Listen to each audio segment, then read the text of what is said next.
now formally and welcome all of you. We have 52 participants in the room. So very nice to have you all there and to see all your names coming through in the chat. Lovely for us all to be together. So this is a mock Sharkroom. It's the African Union for Housing Finance that's presenting this. And as many of you probably know, because I suspect that you signed up for this because you received the AUHF's newsletters, the AUHF is an industry body that represents the private sector in affordable housing across Africa. So originally formed by banks, and it's grown to now about 57 members who are banks and non-banks and investors, developers, prop tech companies, lots of individuals are becoming members now as well. Academics, facilitative organizations, consulting companies. It's become a really wide, very friendly network of practitioners. And for anyone who's on the call who's not yet a member, we'd really like to encourage you to join. CAF is the secretariat for the AUHF, so there's a nice symbiosis between the two organizations. My name is Kesia. I'm Kesia Rust. I'm the executive director of the Center for Affordable Housing Finance in Africa. And as I said, we run the secretariat for the AUHF. I'm here with my colleagues, with Nasipi Dumile. So Nasipi, you can wave because your camera's on. And Nasipi runs the communications for the African Union for Housing Finance. And then Tandiwe Dlamini, who said that her camera, is your camera also not working, Tandiwe? She's behind the CAF logo, but I'm sure everybody knows Tandiwe because she is the program manager for the African Union for Housing Finance, and she just drives this whole networking opportunity. This particular webinar is happening under the auspices of the AUHF Investment Support Committee. And this is a new committee that the board of the AUHF established about a year ago to promote investment and to really create that linkage between investors and investees and have them find one another, start talking the same language, understand what from the other. We're all committed to investment in affordable housing. The difficulty is making sure that the money that wants to invest matches those that need the money and bringing those together. So this is a session where we really explore that. How do you pitch the argument and how does that resonate with the investors that we have? So we have here today, we've got 3 investors, well, 2 investors actually at the moment, unless is Debra Erb in the room? Not quite yet, okay. So we have two investors who are with us at the moment, and they are our panelists. We have Maureen Katuvesironia. My apologies, Maureen. I struggled with your surname, but very happy to have you with us. Maureen is the Global Housing Finance Specialist from the IFC. The IFC is a member of the AUHF. So welcome, Maureen. And then we have Zachary Munene, who's the head of lines of credit, a good person to know, from Shelter Afrique. And Shelter Afrique is also a member of the African Union for Housing Finance. So thank you very much to Zachary and Maureen for joining us and being here. Now, they're not going to commit their money right away. And I think everyone here knows that it's a lengthy process. But we're really excited about their insights in terms of how these pitches are presented and what's interesting, what needs to be worked on, and so on. We have three pitches that are presenting today. We have Julie McBride from, is it ECHALE International or ECHALE International? You'll say that when it comes to you. You'll hear it a lot. Great. And ECHALE works in Mexico and Uganda, a housing development franchise that seeks to address a gap in the market for high quality single family homes that are affordable to Africa's growing middle class. Then we have Leonard Muyambo from PAL Homes or PAL Homes in Zimbabwe.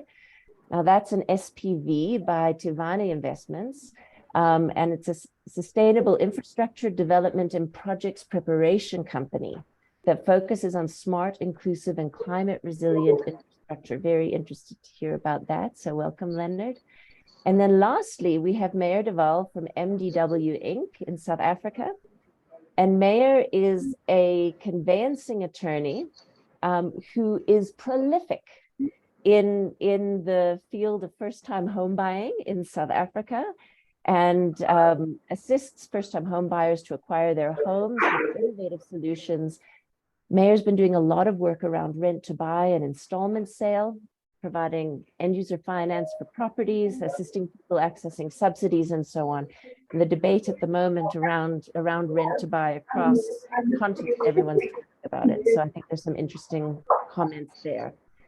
So the way the system works is we're going to have 3 pitches, 10 minutes each, and I'm going to time them on my phone, and there's an alarm, which I'm going to let ring, so that at 10 minutes, you got to stop right away, even if you still have something to say. 10-minute limit. That will take 30 minutes, and then the review panel will give some feedback. If colleagues not on the review panel would like to put questions into the chat or comments, very happy to field those as well. Maureen, you've got a question. You raised your hand.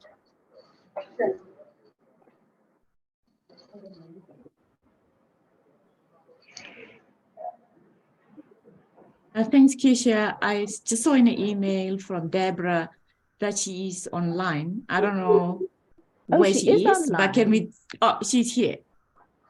Yeah, I just can we try to direct her to the Zoom link? Yeah, I just sent her an email now. Okay, excellent. So we're going to welcome Debra as soon as I see that she's arriving. Debra Erb is the Managing Director of Housing Real Estate Project Finance at DFC in the United States. And I think for lots of people here are also very familiar with Debra. She's often participated in our AUHF conferences and is a great supporter of finding ways to get the right money to the right projects. Super. Okay. Has Debra joined us, Nasipi? Not yet. Not quite yet. Okay. I think we're going to go because we are going to be short on time. So we'll welcome Debra between 2 of the... Oh, there we go. Debra, hello.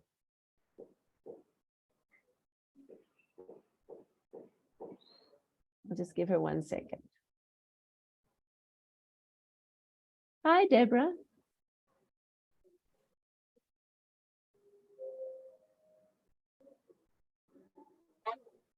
Hi, Debra. Hi. Hello. Sorry, there was confusion. I was clicking on the Zoom link and the original invitation. I mean, the Teams link. I had a similar issue. We're very glad you're here and we're ready to start. We've got 3 presentations. We've gone through a round of introductions. We have 54 attendees in the room and 10 of us on the panel here. There are 3 of you as judges, and you've met because, in fact, you did this first, all of you together in Cairo, hey? Which was the first round, and that summary, which was prepared by my colleague Luther Jubani, who coordinates this committee. That's available on our website, which we can send you. But we'll put the link to it in the chat. So same format as in Cairo, except now we're all online. We've got 3 evaluators. We have 3 projects. You get 10 minutes each. Julie, would you like to start? Yes, thank you so much, Keisha. Okay, I am going to start by attempting to share my screen with the slides. So that's the first hurdle. So I'm going to start your timer as soon as the slide puts up, but we're on a time pressure here. So okay. We'll start the timer as soon as your slide shows on the screen. Okay. And two here. Great, we can see that.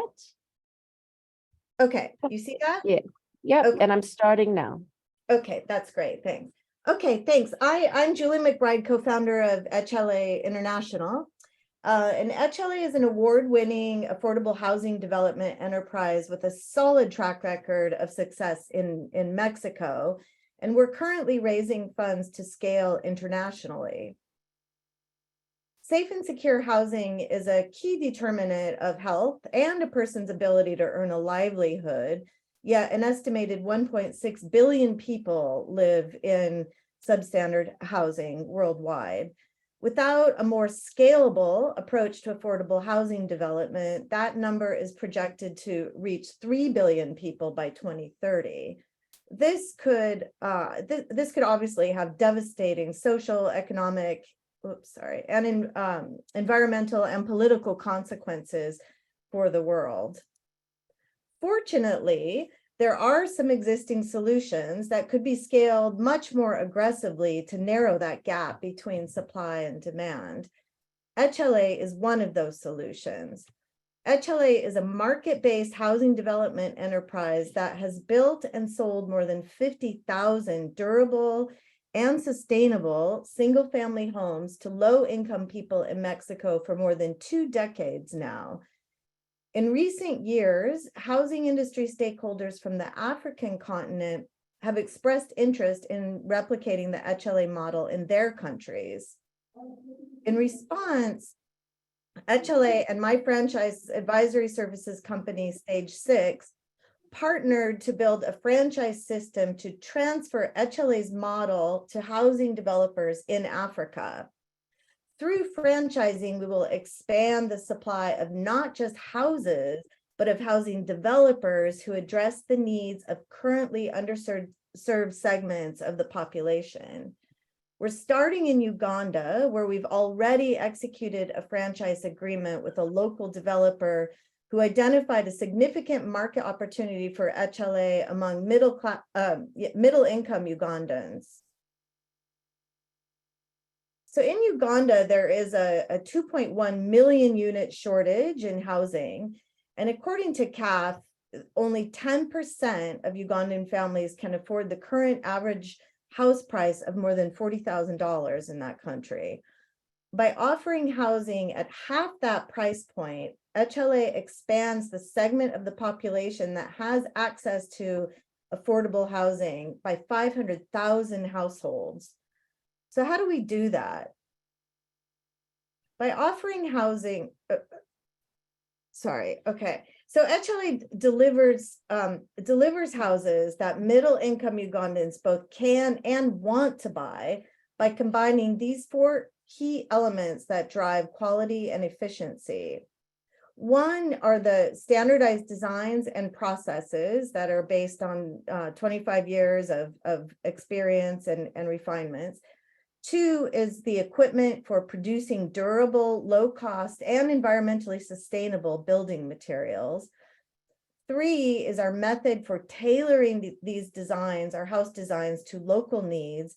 And 4 is our franchise system that we use for scaling. We will transfer each of these elements to franchise owners and provide ongoing training and support that enables them to succeed. So how do we define success? We measure success in terms of impact and financial performance. From an impact perspective, as this graph shows, ECHALE projects exponential growth in the annual number of houses constructed. This will result in social, economic, and environmental impact at an increasingly lower cost per person housed. We can achieve this scale because of the 48 franchise owners that we plan to develop over that period of time, each of whom will produce an estimated 150 houses per year by their 3rd year of operation. This means that by year 10, when all 48 franchisees are operating at full capacity, we'll be producing more than 7,000 houses per year in just 3 countries. And that number will continue to grow as we develop new franchisees in additional countries. This is the unique power of franchising at work. Our ability to achieve impact depends on our ability to attain and grow franchisees while also sustaining our own operations at the franchisor level. We designed our business model to be profitable enough to franchisees that they are willing and able to pay sufficient royalties that sustain ECHALE International's operations. To support growth of early stage franchisees, we offer a deferred payment program for key costs like the equipment and franchise sign-up fees that reduce burden on franchisee cash flows. This graph shows ECHALE International's projected financial growth with those deferred payment plans in place and assuming a $2 million investment in year 2. So over a 10-year period, we project ECHALE International to achieve positive cash flow sufficient to make distributions to investors at year 5 with $1 million in revenue, in annual profit at year 8 and $3 million in profit at year 10. So how do we get there? We're using a phased approach to growth with structured learning to inform strategy and manage our risk. We have been working with our Ugandan franchisee to complete the first phase of work, including purchasing a plot of land on which to build the first community of 20 houses. And in phase 2, we plan to validate our product and business model in order to unlock the potential for scaling in Uganda and to new countries. To execute this plan, we've built a team of dedicated people with the depth and breadth of experience and expertise needed to realize our bold vision for this company. My contributions to ECHALE's growth are grounded in the insights that I've gained from 25 years of building and managing social enterprise franchises across a range of sectors throughout Africa. The founder and CEO of ECHALE Mexico, Francesco Piazzesi, brings his deep understanding of the drivers behind ECHALE's success and how to navigate challenges that franchise owners may face at various stages of operation, including those related to land acquisition and financing. Walter Tokahira is our franchise owner in Uganda, and his experience and network in Uganda's financial and housing sectors enable us to ensure a strong product market fit in that country and to develop customer financing options and really to mitigate risk of doing business in Uganda. So how do we envision ECHALE growing over the years? Our vision for growth is bold and also very achievable because it's based on actual experience in Mexico over the course of 25 years, where ECHALE grew from a startup to a significant contributor to housing throughout the country. So with the benefit of ECHALE's experience and use of franchising, we can expand even faster in new countries. And over the next 10 years, we project expanding to at least 3 to 5 countries in East Africa. And then as the franchise gains traction in Africa, we expect growth to accelerate in a manner consistent with commercial franchising and ultimately to achieve our vision of ECHALE franchisees operating throughout sub-Saharan Africa, housing hundreds of thousands of people in homes that positively impact health, livelihoods, and the environment. With the right investment partners, we can go faster and further. So at this point in time, we're seeking $350,000 of catalytic capital in the form of a SAFE, convertible debt, or grant. At the end of 10 years, we project a $350,000 investment to be worth $1.28 million, more than 3x return.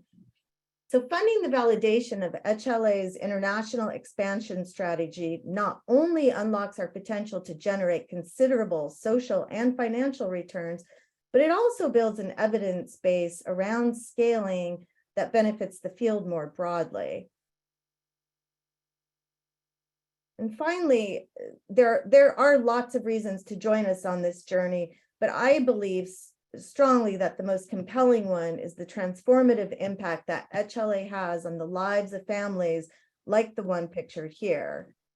So with your help, we can build more houses that enable people to live healthy and productive lives with dignity faster. And at That's this the end of your, there's the alarm. discussion. Sorry, Julie. Perfect. Well done, all the Thank way you. down to the very last slide. Excellent. Thank you. Very nice presentation. Good. Thank you so much. Thank you. We're going to move on now to Leonard Muyambo. Are you ready, sir? Thank you very much. Let me just share my screen now.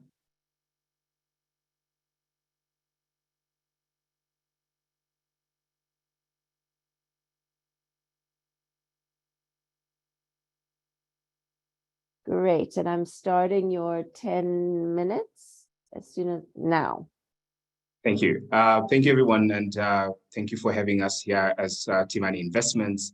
I run a company called Timani Investments Group based in Zimbabwe. We recently opened up a roadshow for Power Home Special Vehicle, which is projected to raise $3.5 million for project financing of acquiring 3D printers for 3D printing construction. So the agenda basically 3.5 million cap raise for construction on demand, particularly focusing on 3D construction printers. So our key highlights, you're going to look at what Timani Investments is about, the holding company, what we have worked on, and what the SPV is structured like. And then we're going to talk about the market, in essence, what the market locally is about, and then Power Homes as a model. And then we're going to look at the financial analysis, looking at the cost factors, the asset analysis, and the balance sheet cash flows and the return on investment. So Timani Investments Group Limited is trading as Power Africa Labs. We're a project preparation company that focuses on sustainable infrastructure. So our three key pillars are infrastructure should be inclusive, it should be climate resilient, and it should be smart. And one of our pillars where we look at smart infrastructure, we recently raised a seed round locally in Zimbabwe where we are building smart infrastructure for streets, which is smart benches that are solar powered with Wi-Fi. We are rolling out starting with Zimbabwe. So that's one of our SBU called PASI. So PASI was already funded and is up and running, manufacturing the smart benches. And then we have other SBUs that focus on Timani construction, and then the recently formed Power Homes that we launched in 2022 May, where we hosted a roadshow with local institutional investors to look at the cap raise. So essentially what we are then focusing on is to say, look, when we look at the market recap, it's the same old, there's a huge backlog, there's a growing demand for affordable housing, but then the three key things that we need to look at when we look at housing delivery, it's speed, we look at cost, and then we look at the sustainability of it. And then with speed, this is where we have ventured to say 3D construction printing, although it's new with recent market allocation of 1.6 billion as a market share, but we're seeing the growth of it with the launch of different types of printers in the US, in Africa, under companies such as 14 Trees and Lafarge, delivering quite efficiently and faster housing methods. So we would want to be early adopters locally in Zimbabwe and actually introduce this technology. So what we're looking at is that 3DCP actually focuses on those three key elements. It provides the housing faster, because look, if we're looking at 2 million housing units for Zimbabwe alone, and from the previous presentation, you could tell 1.6 billion with a projected 2x increase. What are we going to use to actually scale that delivery and close that gap? So we're looking at new technologies being the efficient way to be able to close, complementing existing traditional methods. The element is working together with existing infrastructure methods, whether it's using human labor and also using technology to close that gap. So when you look in Zimbabwe, we're looking at a market that is informal. Most people are not banked. They use what I call under the mattress banking, and they don't have access to mortgage financing. And then you look, they are usually keen on build as you earn. They build their structures as they earn. It takes them 5 to 10 years due to the costs that are related. So when we did an understudy of saying, look, what is the major cost when it comes to the idea of constructing a home? When you look at a basic bill of quantities, the labor bill is usually high. There's a lot of plumbing issues, a lot of bricklaying issues that go around it. So when we try to cut that off, we say, if we introduce a technology that can scale down on the labor bill, then you have a 20 to 40% reduction in the bill of quantities of actually constructing a traditional home. And then another thing that contributes, more to the chunk of the bill of quantities becomes the materials bill, which we're saying with 3D construction printing, you slash that by also 20 to 40%, because you're introducing, one basic material that takes up 70%. Apart from the foundation level. So this becomes a more viable way to cater for the market that is unbanked, that is traditionally building for themselves, that take longer to build when they actually have the land to build the homes that they want to build. So let's just have an overview of the 3D CP industry. What are we really talking about when we're looking at 3D construction printing industry? This is an industry that technically uses either a robotic arm or a gantry system that extrudes either concrete mix or dry mortar mix to print an actual design. So you design your ArchiCAD, your basic architectural drawings, you design and then you feed it into the machine, and then it prints what you actually design it for using those two major concrete mixes or dry mortar mixes. So as of 2019, you're looking, this industry was fairly at $3 million. And then there's to date around 2023, we're projecting it's currently at $1.6 billion. And we're looking at the current printed homes as of yet. We have companies such as Icon that have printed 100 homes in Texas, Austin. We have 14 Trees that's printing 52 houses in Kenya. And then we have others that have gradually printed sporadic homes in different localities. So you're looking at basically about 200 homes that have been printed in the space of less than 3 years. And it's a growing trend in terms of delivery, faster, affordable housing. And then Power Homes, looking at us, what we are coming in and doing is we are then providing an efficient way to then project this delivery. Let me just skip this slide. So our key activities when it comes to this cap raise, as a company, our key focus area, we're saying we're very keen on design, construction, project management, and furnishing. As you've noticed, we have this SBU that makes furniture, whether it's outdoor street furniture or interior design furniture. And we do project management with our construction SBU, and we do also design with Power Africa Labs, major component being design. And our categories are, we're looking at architectural designing, quantity surveying, 3D construction printing under this SPV. Value proposition is we're looking at a reduction in the BOQ from 20 to 50%. We're looking at timely schedule in terms of housing delivery, and you're looking at sustainability where we are reducing greenhouse gas emissions because of, we understand that concrete mixes also in their manufacturing, they have higher increase in greenhouse gas emissions, but as a supplement to the overall number of materials that are used in traditional comparison, you'll find that a concrete mix 3D CP printed home will have lower emissions than a traditional with different materials. And then we also have a reduction in terms of material usage because the primary material becomes this concrete mix and what's currently being used by the printer. And then the key resources we are looking for this raise, we're looking at 2 3D CP construction printers, which will be used to launch this SPV. And then a design studio, which we own in-house under Tivan Investment, which is the key component of 3D CP. You have to design it and the printer takes care of the rest. And then with dry mortar mixes and concrete mixes, we're looking at materials making up 70% of the BOQ. So if we want to make it truly affordable, we have to look at the locally manufactured concrete mixes and 3D and dry mortar mixes. And we've already been in conversation with local manufacturers who are actually making a proprietary mix for us to use for these printers once we procure them. So our ask is $3.5 million, which is 60% debt and 40% equity.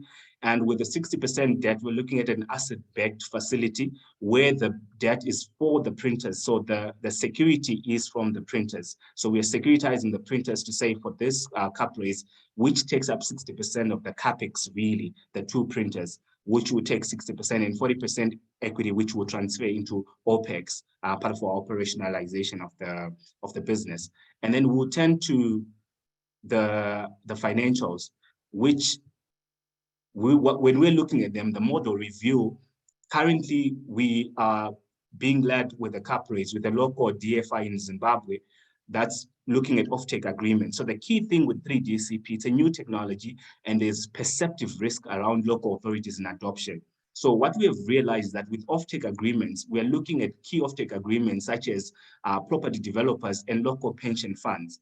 As a company, one of our biggest projects that we have done yet is we have developed an inclusive house, a house for persons with disabilities. So what we have done is we have used that same concept to say, in rolling out this concept after approval from local authorities, we'll use 3DC printers to actually print these homes. So we already have a pipeline of projects that we have instituted with local government and other stakeholders within Zimbabwe, because the key thing is, look, 15% of the population is not catered for. The old people, the vulnerable, the children, and the people with disabilities. And that's one of our key strengths.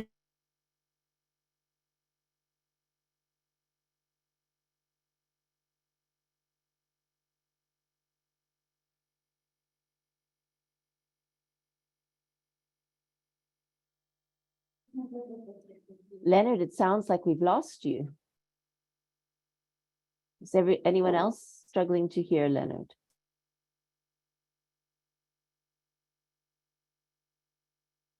Yeah, I think he froze up. I think we've just, yes, he froze. He look had at an investment. Leonard, I'm going to give, are you still there? I'm going to give you 10 more seconds. Hello, can you see my Yes. screen? No, it's gone. We No, lost not anymore. you for the last 10, 20 seconds. I'll give you 20 seconds. Okay.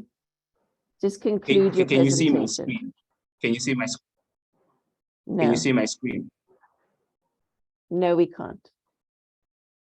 Okay, let me try to share again. I think the network. There you go.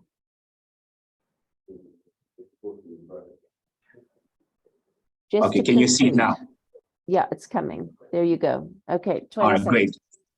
So the cost analysis is looking at the printers. Then we have the basic cash flow, which will look at the different printers. Every year we'll be procuring debt to procure another printer, because our printer lifespan, we put it at 5 years, and every year we're procuring a new printer. And this is what you see, the different numbers here. If you look at the balance sheet, you will find that there's a big jump from the original 2.1 million from the 60%, because every year we'll be procuring new printers, and even on the revenues. 20 seconds is up. Okay, sorry to do that to you. Leonard, thank you very much. That was a fascinating presentation, and I look forward to hearing the reactions to it. Can I now invite Meyer de Waal? Would you be ready to come and present your pitch? Leonard, can you unshare your screen now?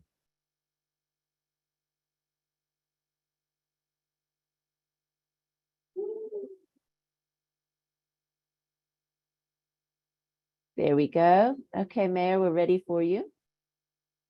Good afternoon, everybody. Thank you very much for the opportunity, and congratulations to the presenters before me. So our focus is definitely on rent to buy, and the introduction that I have is that 1 is too many and 1,000 will never be enough. Now, this comes from a friend of mine that got hooked to drugs at one stage in his life. And this is the problem that we have in the reality of providing credit, because you take a person through a debt repair program, you rehabilitate that person, and you tell him the only way to build up a credit score and a propensity. And I always say that as an Afrikaans-speaking person, I had to learn the big word of propensity, but now I can use it on a regular basis, because everybody wants to check your propensity if you are able to pay back the debt. But if you don't have a track record, they tell you almost like, just go and snip that one line, and I can give you a credit line of extending credit to you. So the problem is, do we really have a housing backlog in delivery? And as we listen to Leonard now, we saw that there are fantastic methods of delivering actually housing through 3D printers. The situation that we have is that we actually have too many unbankable first-time buyers that are entering the market, because if we look at South African stats, we have more than 22,000 people in South Africa that is actually credit active. But we see that about 46% only of them are actually able to enter the market. So if you look at a tip of an iceberg, typically we would see that only the top of a tip of the iceberg sticks out, and they are ready to apply for property finance. But the people that are under the actual waterline, they are unbankable and they are not able to buy property. So if you look at South African stats, that you see that in the year of 2021, when we had the biggest and the lowest credit interest rates actually, but only a few thousand people actually got entry into the property market. If you look at what the government is doing, the parliamentary monitoring group, they are addressing credit. 42% are considered impaired. We look at the interest rates that have gone up from 7% to 11.25%, that debt counseling has jumped up, and 6.5% of people are blacklisted. So we see that in the traditional industry at the moment, the mortgage market, everybody is pitching in the red ocean. They're trying to pitch property mortgages, property finance, houses that's been built through innovative construction methods. And there's really a blue ocean for looking at the people that are under the waterline that are able to maybe consider to buy a property, but very few people want to touch them. Now, let's unpack it. When we started working with a debt repair company, the situation is that they've got more than 4,000 people on their books, and they rehabilitate every year 1,350 people. They get out almost like a Rip van Winkle, and they are out in the fresh. They wake up, they clean up their eyes, they see that now they paid up my debt, but I can't get a home loan because nobody wants to touch me. It's again back to that person with an addiction problem, that you've killed yourself, but I need to trust you before you start taking up some debt. We found in this one particular company, 94% of them are paying rent and do not own their own houses. That means if you look at the percentages, there are so many potential homeowners. So we look at the breakdown of people on looking at, they have dependents, obviously, and I'm going to show you why I'm giving you all the stats now. 94%, that means 3,916 of them are actually paying rent to their landlords and making their landlords rich every month. The average income of the people here that are on this debt repair program is just below 15,000 Rand. And we see in South Africa currently that the average income is about 15,000 Rand. So this very much reflects the demographic in South Africa. So there are so many people that are actually blocked out from owning their house. And the problem is that so many of them are unbankable, as a bank will not give them any home loan to buy a property, even if it has been built through whatever methodology with bricks, with printing and all that stuff. But we say that we cannot give you a home loan because we don't trust your background. So if you look at these stats, 87% of them have a child. And now the question is, why am I giving this information? Because we are sitting with a pyramid that's upside down. Too many people are blocked and unable to enter the property market. And we're looking to see how can we help you. Now, as my good friend Jock mentions, you never trust a doctor when you walk into the consultation room and they say, oh, you look like a Panado patient. I'm going to give you a Panado before they treated you. You first have to diagnose the person. And that's where technology that we developed actually enables us to fast track, to screen the client much better and provide the diagnostic for the actual customer to look at. Because most of the people that obviously are on the cycle of actually entering to debt is looking to buy a property. And we see that 30% of your income goes towards rental, but let's switch it over to a property. So that's why we developed technology, which is a background of our entire process. That technology has been in operation for the last 6 years. We've started with education, we look at housing, we look at rent to buy, and look at alternative finance. Now, the beautiful part in South Africa is that we have a concept called FLISP, F-L-I-S-P. But FLISP changed the name about 2 months ago when it became First Homeowner Finance. You need to be a first-time buyer. You must earn not more than 22,000 Rand. You must have a financial dependent, such as a spouse or a child.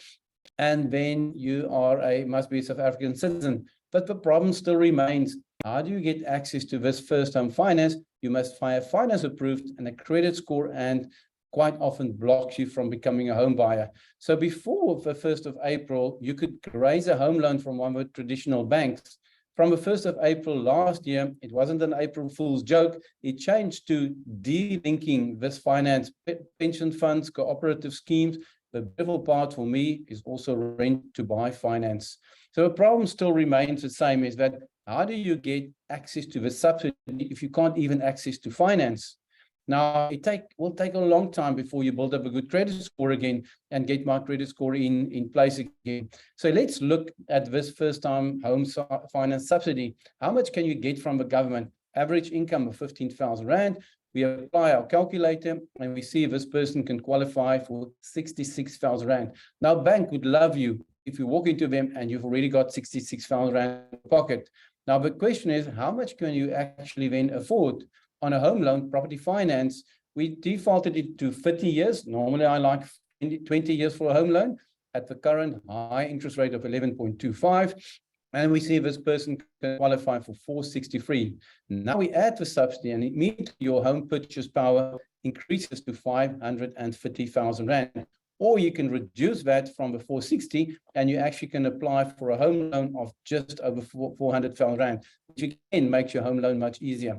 So what we did when we said we have to actually ensure that the risk is mitigated in this instance, let's bring in a personal budget fitness coach. You pay rent, which is equal to the 30-year home loan. And now we started building the program around this. You take a home loan or a rent to buy application for 3 years. In that time, it's good enough to build up your propensity that you've got a good credit score and you have a good propensity of paying back.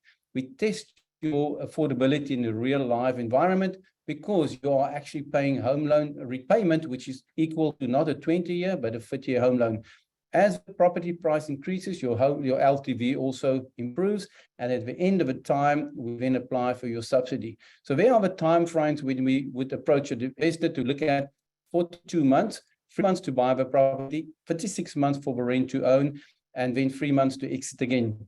So what we did is to work out what is the return on the investment, because at the 3 years, we only pay interest, and at the end of a 3-year term of a fixed 42 months, we exit through repaying the investor, because then we exit and go to a bank and apply for a home loan. So the 500,000 Rand times 4,500 comes down to a return of investment of 10%.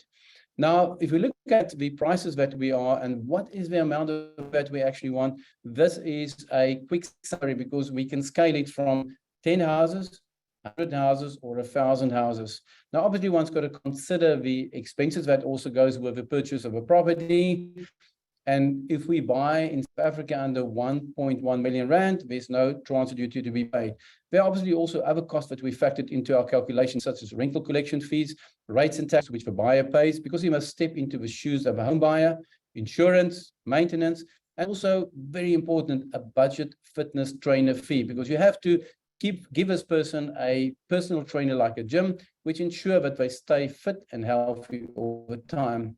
Now, the question comes up, do we find these properties under 600,000 Rand? And luckily, through the Center of Affordable Housing, we actually got amazing stats. You're looking at the size of Cape Town, looking at Ukraine, we look at Swane, and we see that there are actually thousands of properties under the 600,000 mark. So you really don't actually have to go out and build new stock, because building new stock takes out town planning. It takes up a lot of time, about 2 years before you get into the market. So there are actually properties available. Sorry, am I running out of time? The alarm. So you take your 10 minutes. Okay, so I just want to say it's not a pie in the sky, because we've done a project in Bredasdorp, and there's the proof in the pudding for the product. Thank you very so much. Thank you very much. Excellent. Okay, so now we'll hear from our, I don't want to say judges because it isn't an official competition, from our evaluators. How about that? Our respondents, from Maureen and from Debra and Zachary. So how should we do it? We've got a space of about 15 minutes to fit in the time. Who would like to make the first comment?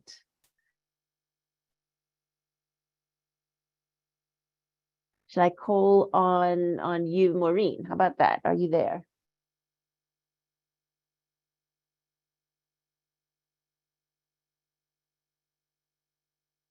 Okay, let's move to Maureen. We'll come back to you. Oh, there you are. Okay, good. Go ahead. Thank you so much. I was trying to unmute. Would like to thank all of the presenters, great presentations, well thought out, responding to the needs of various markets. And this is what we really need in Africa. We have gotten the stats, the data, what is the gap, and we need to come up with some of the innovations to respond to some of these challenges that have been facing the African housing sector. I liked all three of the presentations. They are diverse, they are responding differently to some of the things that we have not seen into the market. Since I have only a few minutes and can't really give specific feedback to all of them, because it takes a little bit time when you're trying to review an investment and trying to respond. For example, you want to look at the returns, you want to look at the track record. Like, for example, I like Julie's presentation. She's bringing in a concept that has been tested in Mexico. Mexico is huge. It has similar characteristics of some of the African markets. And we always have been looking at why can't they also have a lot of people working in the informal income segment, which is unbankable, but it has worked in that market. And these are some of the challenges that we face in Africa. How do we bring some of those successes and apply it here? So I think my recommendation to Julie is to possibly, where in your facing of your project, try to understand what exactly will those specific markets require in terms of housing. What type of the housing do they want? Because we have seen a lot of innovations coming into the continent, but it has not worked because possibly that's not a typical house that an African would love to buy. So identify your target market very clearly that you can be able to respond with this product. I haven't really looked at a franchise investment in my life, but that was a very, very interesting concept that maybe I need to take more time to read it, and I will give you specific additional comments on that. Moving on to Leonard, I also liked the proposal that you have. It was well thought out. You're thinking about offtake agreements with the pension funds and specific developers. This is responding similar to Julia's presentation on how you can respond to the housing value chain at different stages. We all know, like, the materials to construct houses in Africa comes from overseas. It's a lot more expensive, and if you do, it's more of an aggregation. You bring the materials already on ground, and then developers can just buy and plug and play. That's a great idea, but more comments will come into you individually. And on Meyer de Waal presentation, we have been trying to look at rent to buy, we call it rent to own, in many of these markets. Africa hasn't been really a success into really deploying rent to own model at scale. And every investor is looking at that. How can we scale this? You brought a very interesting point in your presentation, like the properties are already existing. But we also hear, on the other hand, more data that we don't have these affordable houses that can plug into a rent to own. So properties under 600,000, you demonstrated that it is there out there. So I think it's a great business case that we would like to keenly look at, and maybe have further conversation with your company on how we can take it forward and look at an investment. Thank you very much. I'll stop there right now. I don't have enough time. Need to give a chance to the other evaluators. Thank you. Thanks so much, Maureen. That's very helpful. Thank you. All these, the examples were great, and you've got one in Uganda and one in Zimbabwe and one in South Africa, and they each make you think about other places as well. Zachary, would you like to comment? Absolutely. I'd like Maureen, I would like to thank the presenters. Great presentations, looking at diverse needs within the housing landscape across Africa. And I must say that all of them are very well thought out. I was looking for the opportunity, and I think each of the presenters was able to define the opportunity that they do intend to fit. The analysis of the market, each of them appears to have done a fantastic job in understanding the real issues that their solution seeks to resolve. Maybe what I can say in addition to the all the positive items that Maureen has mentioned is, as an investor, there are a couple of things too I was looking out for. The first thing is that I'm impressed, at least all of them are looking at green resiliency in their investments. That is really, really critical for us to look into. The second one is on the developmental impact. I liked the numbers that were put through from the opportunity in Uganda, as well as the one from Zimbabwe as well. And what I liked mostly around Meyer's presentation was that he was able to articulate numbers and demonstrate to me what returns I should be expecting from the risks that I'll be taking. And this is important, that in each of the investment opportunities that the presenters highlight the risks, because that's critical, and the return that then you're promising the investors as you invite them on board. Sensitivities to those cash flows, because those risks I would have wanted to see. Best case, this is what I'll provide to you, but in the worst case, you'll either be underwater or this is the kind of return that I'll be providing. And then finally, my exit. Every dollar we put in the investment, then the exit should be quite clear. And I believe looking at the presentations, I left quite clear on how I'll exit in each of the opportunities. I would like to speak slightly about the technology transfer from Zimbabwe, the one Leonard presented. Probably in the presentation, you may want to clarify a couple of things. The procurement efficiencies for the equipment, the technical capacity for the team on the ground, and the capacity of the equipment vis-a-vis the pipeline that is being developed by your counterparties in the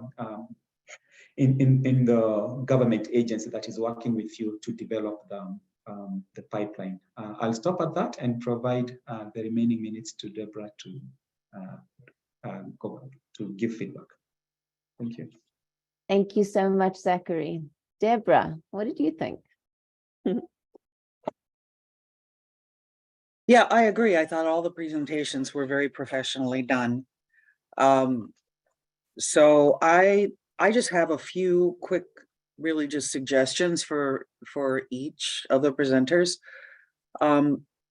So Julie, I think what would be strengthening your argument, because there's an obvious question, is can this be replicated in Africa? And there are some features that are unique in the market in Mexico that allow the ECHALE system to expand. You know, that whole eco-block system is dependent heavily on government subsidy programs in the affordable space. So maybe not for middle income where people can pay cash or maybe get a mortgage in Uganda, it wouldn't be as much of an issue. But I think some kind of a statement of testimony from buyers, especially in the new market, since you've tested it in Uganda, you've got some houses up. I think it would be really helpful to show what the house looks like and what the buyer says about it. Do they like it compared to standard construction? The other thing is this juxtaposition between a franchise business and a development business. I don't know much about franchising, and I think that it would be important to kind of make it clear that it isn't just about a franchise, that yes, you're choosing the franchise model in order to, promulgate the technology more quickly, but there's a process that you would go through for selecting the developers that you would work with under that franchise, and same thing downstream. because some people are going to look at it and just think pyramid scheme, you know. So I think it's really important that you emphasize, you know, the training and the capacity building with the developers and everything that goes along with the franchising opportunity. And then my other question was, what kind of market diligence, and what are just the risks in franchises in general? You know, what are the risks associated with a franchise type business model that would look different than if we were just going to go out and finance a bunch of projects? For Pal, Leonard, of course, the obvious question for us would be that the company's quite new, so it may not be a target for a DFI right off the bat, since, you know, the real need is venture capital, early stage capital, I think. I thought the idea that you would use debt for the printer, so that a lender could have security, and then, you know, the equity capital for OpEx made good sense. And I really like the way you put numbers. You have very clear budget numbers. You had clearly thought through, you know, what the cash flows were going to look like. And we could get a very clear sense of what was, you know, what was going on as far as the business model is concerned and the projections. I think the hard part with, you know, the whole 3D printing, which, by the way, we're very interested in and would love to figure out a way to support 3D printing. I'm still not sure. I mean, you know, 200 houses in the whole world. I'm still not sure about market acceptance of the product. And I think that's probably the biggest question for you to answer is, how would you develop that market acceptance? Is that what the offtake arrangements would do? Would you coordinate with those entities to develop designs and educate buyers as to the value, you know, the quality, the value, the flexibility of designs, and all the things you could do with 3D printing? But I also think it would be worth, as I think someone said, talking about the limitations and comparing it more directly to traditional building methods. And there are, as I understand it, specific ways in which 3D printing is most effective, types of locations and product is most effective. So it would be interesting to understand a little bit more about that from and then the other thing, of course, is building standards. Can you get approval from your building standards board? On the rent to own scheme, yeah, this is something, again, Meyer, we've spent a lot of time looking at, and I really like the fact that you included the budget coaching aspect during that rent to own period. I wasn't really clear if buyers would be building equity through a portion of their payments, or if it was just through market appreciation of the house, which is a little bit uncertain, you know, depending on all those factors. I didn't really understand the delinking slide as to what you meant, you know, with the banks and the pension funds and everything. So that would just be, that's just a comment for future editing. And then I guess the question would be, I would want to know more about the capital requirements for this business, because if you're acquiring properties, and this is the problem we've had in other deals that we've looked at, if you're acquiring properties, that's pretty capital intensive effort. And do you hold title? Do you share title? You know, what are the conditions of that lease? Can they back out of it? You know, what are their, I think it would be important to talk about the client protection aspects of those lease agreements and the enforcement of the leases, and compare the enforcement of lease agreements to enforcement of mortgages. Is it easier or harder? And again, we found it isn't necessarily easier depending on the country. So that would be my, you know, my real concern from an investor perspective. As a lender, we could support, you know, whatever long-term hold period you would need for those properties, but you would need a fairly significant portion of co-investment on the equity side to acquire the portfolio upfront. So, and I just had one general point for everybody when you're talking statistics. It's adds to your credibility if you put a source. You need a little tiny notes down at the bottom, but it's really good to have sources. But thank you all very much. I hope I'll be talking to you at some point in the future. Thank you, Deborah. Really helpful comments. Thank you so much, Deborah and Zachary and Maureen. Thank you for all of those comments. And Julie and Leonard and Meyer for your contributions and for the presentations. That was we've come to the end. We're a little bit over time now. And it's clearly a conversation that can carry on. What I found quite interesting from the responses from the evaluators, that we're looking for broadly 5 things in those 10 minutes. The problem statement, well supported with data that is referenced. And that defines your market scope and your target. Then there's the solution, and how does it actually work, and what are the parts of it, and how do you walk around it? How does it work in one context or another?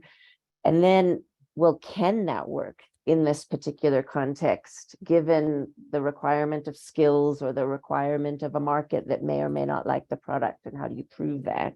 So the reception of the replicability, then projections. So opportunities to invest, what kind of impact is it going to have, whether it's financial impact, but also the other forms of impact which are relevant to investors, and then the exit.